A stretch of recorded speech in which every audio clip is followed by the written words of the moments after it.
नमस्कार दोस्तों, स्वागत है आपका CNS दृष्टिकोण में। आज दोस्तों हम लोग ये बात करेंगे कि डॉक्टर कैम्पबेल ने बताया कि अमेरिका के कैलिफोर्निया प्रदेश में शोध हुआ और करीब 16,000 ऐसे लोगों पे जो डेल्टा से संक्रमित थे, डेल्टा कोरोना वायरस से, और 16,000 शायद, जहाँ तक अगर मुझे सही याद है, तो उतने ही लोग जो ओमिक्रॉन से संक्रमित थे। तो उन्होंने ये देखा कि जैसा कि अपेक्षित था कि जो लोग ओमिक्रॉन से संक्रमित थे, ओमिक्रॉन वाला कोरोना वायरस का जो प्रकार है उससे, तो उन लोगों में अस्पताल में भर्ती होने की संख्या बहुत कम थी, और अस्पताल में जो लोग भर्ती हुए उनकी अस्पताल में रहने की जो अवधि थी वो करीब 70% कम थी। तो जो जितने दिन अस्पताल में रुकना पड़ रहा था, अगर किसी को डेल्टा कोरोना वायरस की वजह से अगर अस्पताल में जाना पड़े और ओमिक्रॉन की वजह से जाना पड़े, तो डेल्टा वाला को ज़्यादा रुकना पड़ रहा था और 70% अधिक रुकना पड़ रहा था अस्पताल में। तो अगर आप तुलना करें जो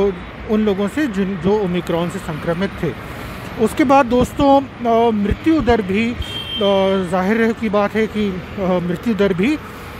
ओमिक्रॉन में कम था, और वेंटिलेटर की ओमिक्रॉन में ज़ीरो ज़रूरत पड़ी, और शायद मृत्यु दर एक हाल से एक व्यक्ति की मृत्यु हुई थी ओमिक्रॉन से, और 16 लोगों की शायद मृत्यु हुई थी जो लोग डेल्टा से संक्रमित थे, और वेंटिलेटर में ज़ीरो ज़रूरत पड़ी जो लोग ओमिक्रॉन से संक्रमित थे, और लेकिन जो लोग डेल्टा से संक्रमित थे उनमें कुछ को मुझे संख्या ध्यान नहीं है, लेकिन कुछ लोगों को ज़रूरत पड़ी वेंटिलेटर की भी। तो मोटा मोटा यही निष्कर्ष था। ऐसे ही कुछ निष्कर्ष साउथ अफ्रीका से, दक्षिण अफ्रीका के और जो देश हैं जहाँ पे आंकड़े उपलब्ध हैं, यूरोप के जो अमीर देश हैं जहाँ आंकड़े उपलब्ध हैं, जैसे कि इंग्लैंड, स्पेन, फ्रांस आदि, और अमेरिका के अन्य प्रदेश और अमेरिका देश के जो आंकड़े उपलब्ध हैं वो उनको देखें। और भारत में भी अगर आप जो देखें अभी तक फ़िलहाल तो यही लग रहा है कि अभी कुछ दिन पहले जनवरी 2022 के शुरू में संक्रामक रोग विशेषज्ञ डॉक्टर ईश्वर गिलाडा ने ये बात कही थी मीडिया में कि 5.5 मतलब कम है अस्पताल में भर्ती होना जो लोग ओमिक्रॉन से संक्रमित हैं, अगर आप डेल्टा से को तुलना करें तो भारत में। तो ये ऐसे ही कुछ आंकड़े दुनिया के अन्य देशों से भी आए हैं कि ओमिक्रॉन से का जो संक्रमण है वो उससे लोग अस्पताल में कम संख्या में भर्ती हो रहे हैं अनुपात के दृष्टि से, और जो उस अस्पताल में रहने की अवधि है वो भी कम है डेल्टा की तुलना में, और वेंटिलेटर ऑक्सीजन की जो ज़रूरत पड़ती है वो भी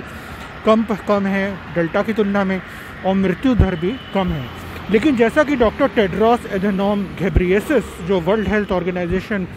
विश्व स्वास्थ्य संगठन के महानिदेशक हैं, उन्होंने कहा है कि ओमिक्रॉन को हल्के में ना लें, ओमिक्रॉन को मामूली ना लें, भले ही उससे रोग कम हो रहा हो, लेकिन उसको मामूली ना लें, उसको हल्के में ना लें,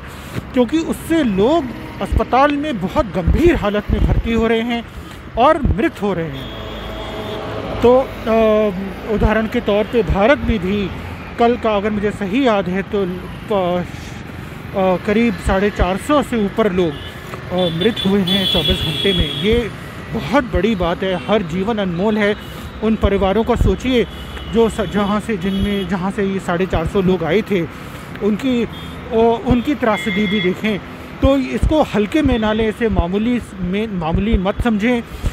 संक्रमण नियंत्रण करें। सबसे ज़रूरी बात यह है कि संक्रमण को फैलाव में रोक लगाएं, और वो रोक हम और आप लगा सकते हैं। और सरकारों का काम है कि हम और आप हर इंसान के लिए वो ये मुमकिन करे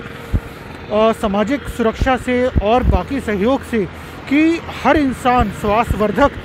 निर्णय ले सके, अपने हित में, अपने परिवारजनों के हित में, अपने प्रियजनों के हित में निर्णय तो ले सके स्वास्थ्यवर्धक।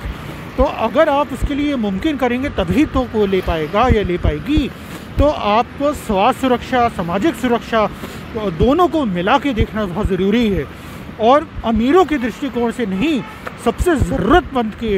के दृष्टिकोण से देखना ज़रूरी है। और अगर वो वही गुणात्मक सेवा जो सबसे ज़रूरतमंद को मिल रही है,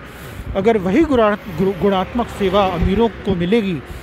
तो अब अपने आप ही एक बराबरी का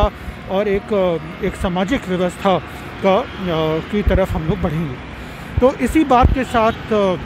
मैं आज का CNS दृष्टिकोण यहीं पे ख़त्म करता हूँ, और कल हम लोग फिर शाम के 5 बजे आपसे रूबरू होंगे। तब तक के लिए बहुत बहुत साधुवाद, और सुरक्षित रहिए, स्वस्थ रहिए, और हर शाम 5 बजे CNS दृष्टिकोण को सुनते रहिए। बहुत बहुत शुक्रिया। Bye bye.